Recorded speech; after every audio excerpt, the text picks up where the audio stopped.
नमस्कार, स्वागत है आपका इंडिया न्यूज 28 में। आइए बात करते हैं इस वक्त की बड़ी खबर की। धनबाद के निरसा में ऑपरेटर कर्मचारियों ने कामकाज किया ठप्प। जीसीपीएल में शामिल करने एचपीसी रेट से वेतन भुगतान एवं अन्य श्रमिक सुविधाओं को लेकर कर्मचारियों ने कामकाज किया ठप्प।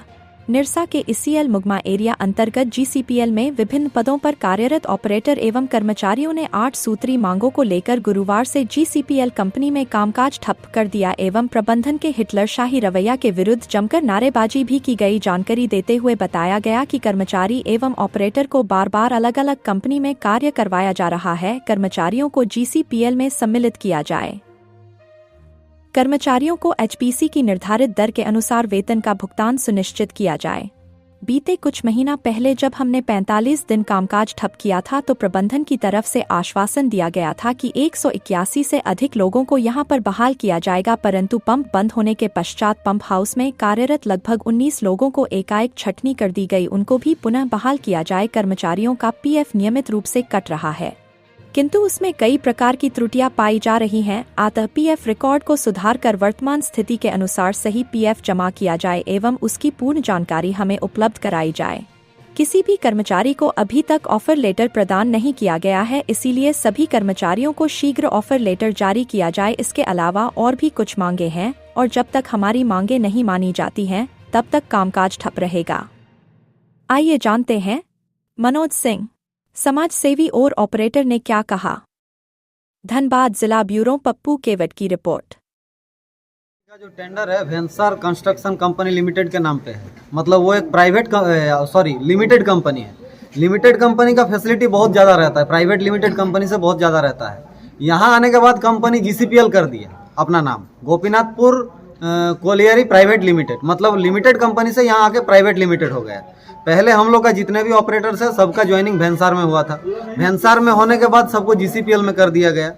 अब जीसीपी 1 साल 1.5 साल बाद जीसीपीएल में रहने के बाद एक और कंपनी बनाया गया जिसका नाम है एम्पाइलर, कुछ नाम है एम्पाइलर। अब उसके बाद वो भी प्राइवेट लिमिटेड। उसके बाद एम्पाइलर का कोई रिप्रेजेंटेटिव यहाँ है ही नहीं।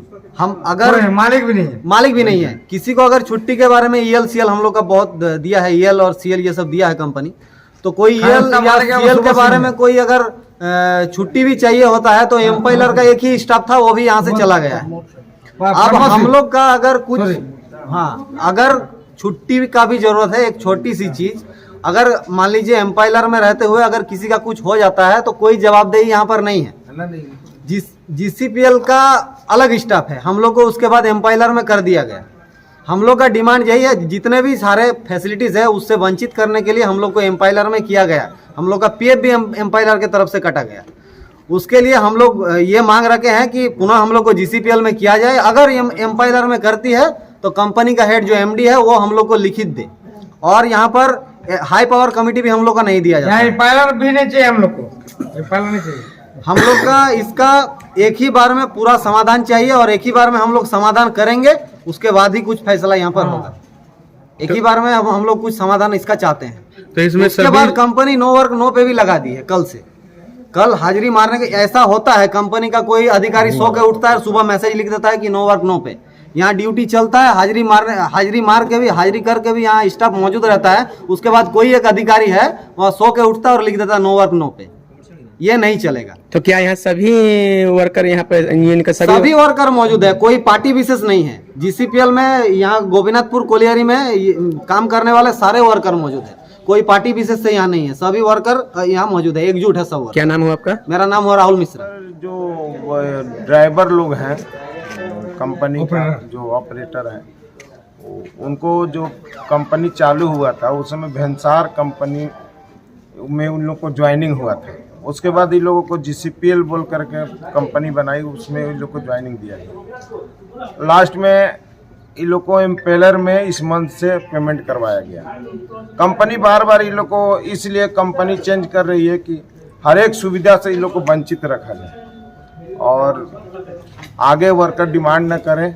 इससे जितने भी वर्कर हैं, ड्राइवर हैं, चाहे जो भी जीसीपीएल में हैं, उनका कैरेक्टर पर भी असर पड़ता है कि बार बार ये लोग को कंपनी क्यों चेंज हो रहे हैं और फैसिलिटी का भी सुविधा नहीं मिल रहा, जिसके चलते हम लोगों ने वार्ता किया कंपनी यहाँ पर जीएम बताने में असमर्थ रहे कि किस कारण से हुआ। बोले ऊपर से चेंजिंग हो गया, तो हम लोग बोले इसका विरोध करेंगे। रात में उन कंपनी ने क्या किया कि सारे वर्कर को नो वर्क नो पे का नोटिस लगा दिया, जबकि वर्कर लोग काम करना चाहते हैं, मगर इसका कारण तो बताया जाए। तो इसी को लेकर के हम लोगों ने कंपनी को बंद किया। सर आखिर कंपनी है इस तरह का हथकंडे अपना रही है, तो आखिर कारण क्या है? कुछ सारे वर्कर को फैसिलिटी देना नहीं चाहती है कंपनी, जिसके चलते सारा ये हथकंडा अपना रही है। तो सर क्या निर्णय रहेगा आप लोगों की तरफ से? हम लोग को जब तक इसका अस्थायी निर्णय नहीं होता है, समाधान नहीं होता है, तब तक हम लोग इसको बंद रखें।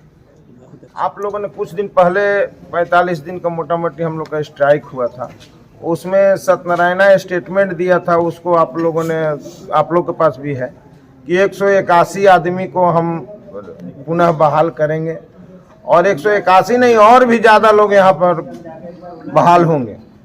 मगर उसमें से 19 आदमी जो पंप में काम करते थे, तो उन लोगों को पंप का काम बंद होने से उसको हटा दिया गया, और उसका भी डिमांड हम लोग लिख के दिए थे।